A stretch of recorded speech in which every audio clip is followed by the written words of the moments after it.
Can I ask you guys something? Have you ever looked at your dating history and realized the faces changed, the names changed, the cities changed, but somehow the story always stayed exactly the same?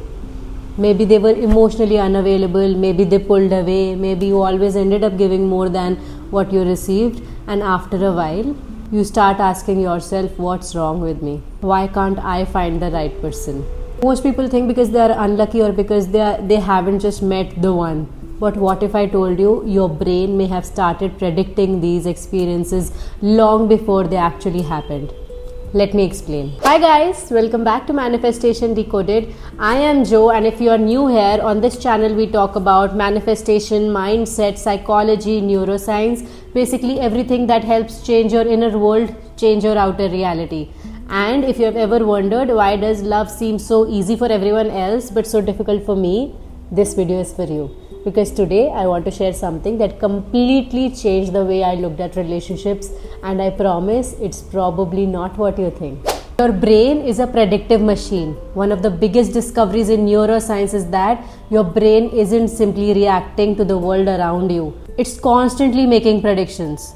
Think about Google autocomplete. You just type a few words and Google tries to guess the rest. Your brain works in a surprisingly similar way.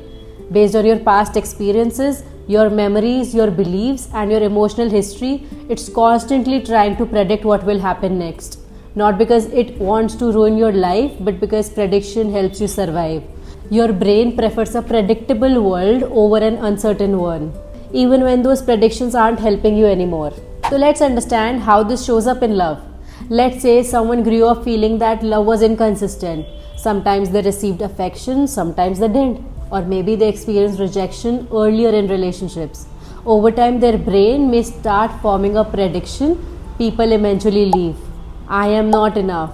Love never lasts. These aren't facts. They are predictions your brain has learned through experience. So imagine someone you are dating who takes longer than usual to reply. Objectively, it could mean anything. They are busy, they are driving, they are in a meeting, their phone died.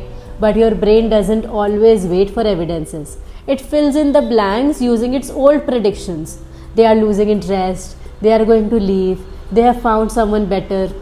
Notice, the event wasn't painful, the meaning your brain predicted was. Let's understand why you keep meeting the same type of people. This is where it gets really interesting. Many people ask, why do I keep attracting the wrong people? Sometimes it's not only about who you are attracting, it's also about who feels familiar to your nervous system.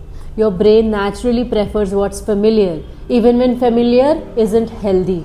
If inconsistency feels familiar, consistency may actually feel strange to you. If chaos feels familiar, calmness may feel boring to you. That's why people sometimes confuse emotional highs and lows with chemistry. Not because they are choosing pain consciously, but because their brain recognizes that pattern. Familiarity and compatibility are not the same thing, and that's a really important difference. You know, there's another psychological concept called confirmation bias. It simply means once we believe something, our brain starts looking for evidences that confirms it. Believe people always leave me, brain pays extra attention to every delayed text, every cancelled plan, every small misunderstanding, but it often overlooks all the moments that don't fit that story. The good morning messages, the consistency, the effort, the care. Not because those moments aren't there, but because your brain is busy proving its prediction right. Your brain isn't trying to hurt you, it's trying to make sense of the world as quickly as possible. How do we change all of this? This is the part that I love. Because once you understand how your brain works, you stop blaming yourself, you stop thinking, why am I like this? And instead you ask, what has my brain learned to expect?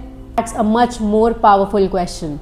The goal isn't to force yourself to think everyone is amazing. Your brain won't believe that overnight. The goal is simply to become curious.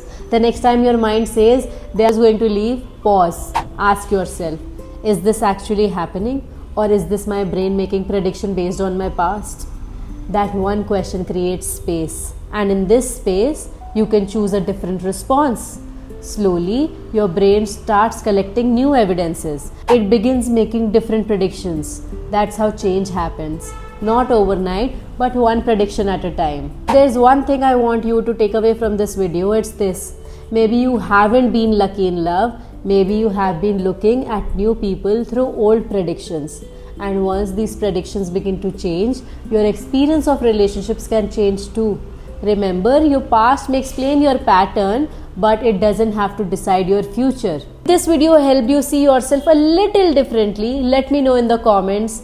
Have you ever caught yourself predicting the worst before anything that actually happened? I genuinely love to hear all of your experiences, and if you enjoy psychology, neuroscience, and understanding how your mind really works, make sure you subscribe to Manifestation Decoded. I'll see you in the next one.